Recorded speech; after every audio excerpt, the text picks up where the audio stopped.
Faleminderit, zonja Bokshi, si nënkryetare e komisionit, edhe me mirë kuptimin tuaj, edhe për shkak të kontributit në këtë rezolut, keni fjalën.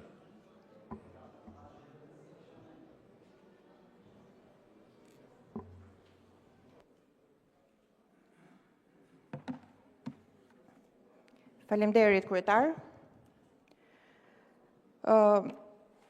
Së pari dua të falenderoj grupin negociator, i cili ka bërë një punë të lavdërueshme për të arritur në një rezolut. Unë besoj është e para në vitet e fundit që arrihet me konsensus, por fal kontributit të opozitës. Dua të them që ky variant, kjo rezolut, draft rezolut që po diskutohet dhe uroj të miratohet në fund të kësaj seance, është mbi 90% kontribut i opozitës. Ja çdo të thot, kur opozita nuk përjashtohet, kur opozita nuk refuzohet, kur opozita lejohet që të marrë pjesë në procese dhe sigurisht edhe outcome, pra rezultati, produkti, kur opozitës i jepet vendi, i merret mendimi, i lejohet kontributi dhe arrihet në rezolutat të cilat unë gjykoj që janë në formë shumë serioze dhe përmendin të gjitha problematikat të cilat në fakt raporti vjetor i Këshillit të Ministrave nuk i prek. Dhe unë mendoj që kjo është arritja e rezolutës. Ne kemi dalë përtej raportit që ka sjellë Këshilli i Ministrave, i cili nuk jep asnjë përgjigje për asnjë çështje, për asnjë shqetësim të ngritur në të gjitha raportet e fundit të të gjitha organizmave ndërkombëtar. Dhe së fundmi, edhe raporti i miratuar në Komisionin e Jashtëm të Parlamentit Evropian, i cili ka ngritur shqetësime konkrete dhe ka vënë edhe alarmin madje në disa prej çështjeve shumë sensitive të cilat i prek edhe rezoluta. Ajo që unë dua t'i referojmë, sepse rezoluta bazohet mbi raportin e sjell. Raporti është, për mua, është ndër më të përciptit dhe raportet më të dobta ndonjëherë. Nuk i jep përgjigje asnjë çështjeje dhe nuk informon publikun. Dhe kjo është edhe arsyeja që juve të gjithë procesin e mbani sekret. Ja vura në dukje edhe kryenegociatores Dhuka, kur u paraqit në komision, meqense sot ka refuzuar që t'jetë e pranishme, dhe e përsëris që ajo duhet ishte sot këtu për t'ju dhënë përgjigje të gjitha shqetësimeve të gjithë deputetëve. Edi Rama nuk duhet flasi serbisht, po duhet flasi shqip, duhet ishte sot këtu. Nuk mund të krijoj agenda më vete e integrimi, por duhet jetë këtu, të flasi për raportin dhe t'japi përgjigjet pse Shqipëria sot është shumë më keq se Mali Zi. Dhe Mali Zi shumë shpejt do mbylli të gjithë kapitujt, ka krijuar edhe grupin negociator dhe do hy shumë më parë se Shqipëria në familjen europiane. Është një proces pra që po e mbani sekret, hermetik, nuk ka asgjë të publikuar. Pse? Pse nuk publikohen kushtet? Çfarë sekreti mbani? Pse nuk duhet ta dinë qytetarët? Madje ju kërkojnë dhe certifikata sigurie personave që bëjnë negociatat. A e keni dëgjuar ndonjëherë që të marrin certifikat sigurie? Kur Timsi, Akshi, gjitha sistemet janë duart krimit organizuar? Kur kontrollohen nga krimi organizuar? Pse duhet të jetë hermetik procesi i integrimit? E përmendën dhe kolegët, hera parë që raportohet për integrimin, për një proces që duhet jetë në fakt në përditshmërinë e çdo komisioni parlamentar, në përditshmërinë e aktivitetit parlamentar. Realiteti që keni dëshmuar në raport, në fakt është krejt ajo që keni dëshmuar në raport është në fakt krejt i ndryshëm nga realiteti, duket sikur flitet për dy vende të ndryshme.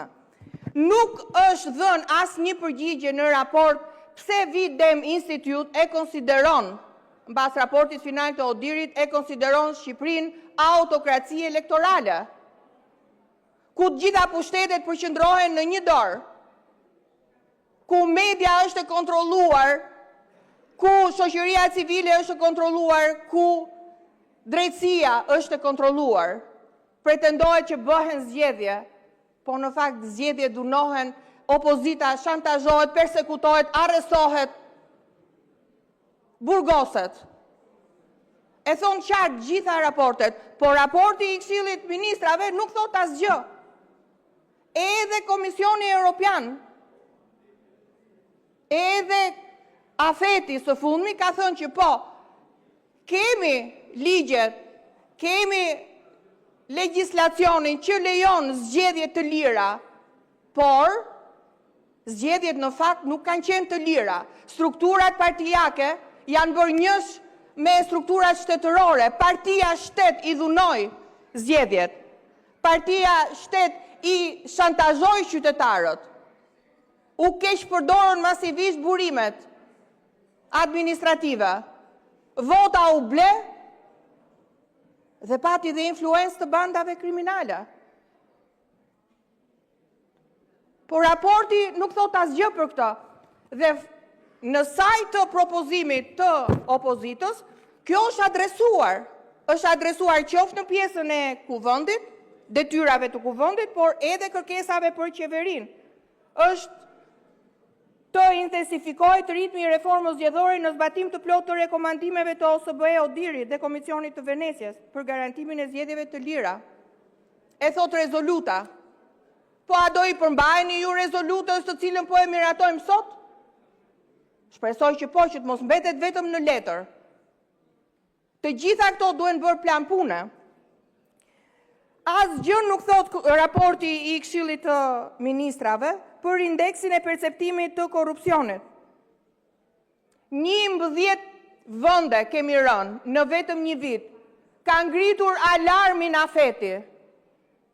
Korrupsioni, thot, është çështje madhore i shpërndar kudo në të gjitha nivelet.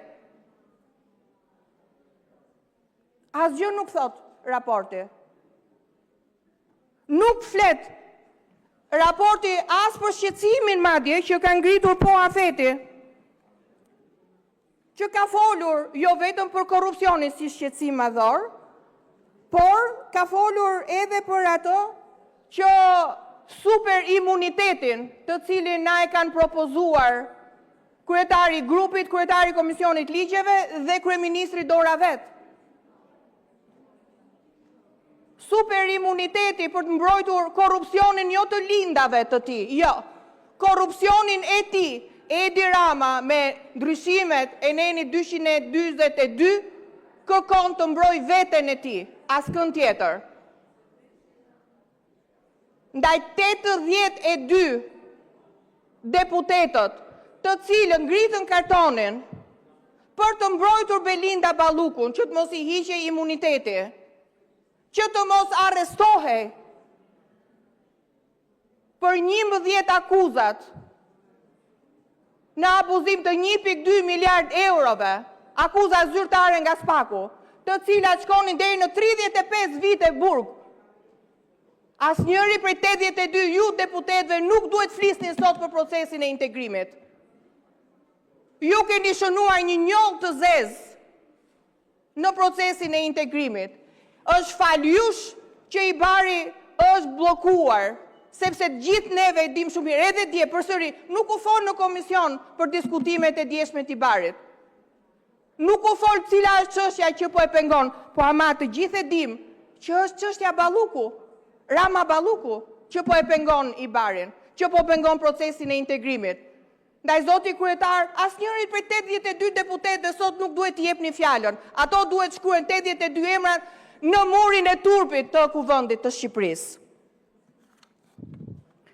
Nuk u fol fare për mediat.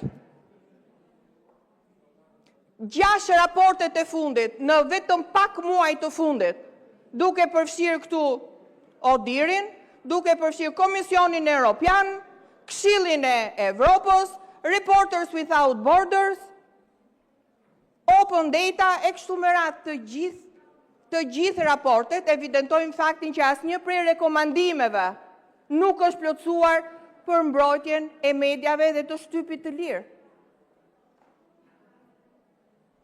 Thoni që u bë dekriminalizimi i pjesëshëm. Rekomandimi kryesor i Këshillit të Evropës është dekriminalizimi i shpifjes total. Jo i pjesëshëm, jo me lista të miratuara nga partia shtet. Keni dështuar në secilin prej kushteve të vëna.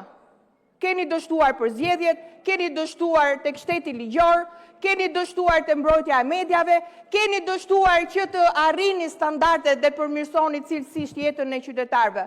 Po, a ka gjë më tronditse se të lexoni në raportin e AFET-it një fjali që unë mendoj që të gjithëve ne duhet na bënte të reflektonim. Raporti i AFET-it thotë që shumica e fëmijëve në Shqipëri jetojnë në rrezik varfërie.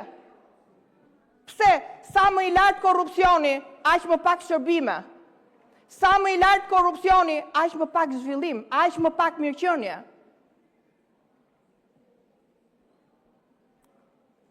Shumica e fëmijëve jetojnë në rrezik varfërie. A e kuptoni se ku jemi? Dhe askush nuk flet për këtë. Nuk foli në asnjë moment, apo raporti nuk e ka fare të shkruar, sepse në prokurime nuk e kemi arritur ato që kërkohet. 40% e prokurimeve publike me flamur rrezik i lartë korrupsioni, sipas Open Procurement Albania. 42-44% e popullsisë në rrezik varfërie. Zoti kryetar, duke pasur parasysh që raporti është raporti më i dobët, më i përcip, nuk i jep përgjigjet e prandaj s'bëhet publik, ne si opozit kemi propozuar dhe në fakt janë reflektuar në rezolut të gjitha çështjet që nuk i ka prekur raporti. Ndaj unë do të thoja që kjo rezolut të lexohet nga gjithë deputetët, të lexohet nga kryeministri Rama, se nuk jam i sigurt që i ka lexuar mirë, sepse rezoluta thotë që nuk mund të kenë asnjë nisëm paralele të pjesshme për integrimin. Jo, rezoluta thot merit based, integrimi plot, me të drejta të plota. E ke në rezolut të shkruar, jo Open Balkan, apo Rama Vučić iniciativ. Jo, me integrim i plot, arritje e standardeve, si që thot edhe AFET-i, në raportin. Integrimi, antarësimi i Shqipërisë do të bazohet vetëm në reforma të plota dhe të pakthyeshme. Faleminderit. Faleminderit zonja Vokshi. Tani fillojmë listën e diskutimeve, siç edhe e tham, është vendosur të jetë një kohë prej 5 orësh, kështu që do të kërkoja, e cila është e shpërndarë sipas në mënyrë përpresimore, sipas grupeve parlamentare dhe pas deputetëve, do të kërkoja mirëkuptimin tuaj që koha do të zbatohet strikt, sepse përndryshe nëse tolerojmë në kohën e një folsi, i bie në të shkurtojmë kohën e folsve të tjerë që do të jenë afër fundit, ose mund ngelen dhe folës, deputet, diskutant pa shfrytzuar minutazhin e tyre. Fillojmë me listën. Folsi i parë është ministri i jashtëm.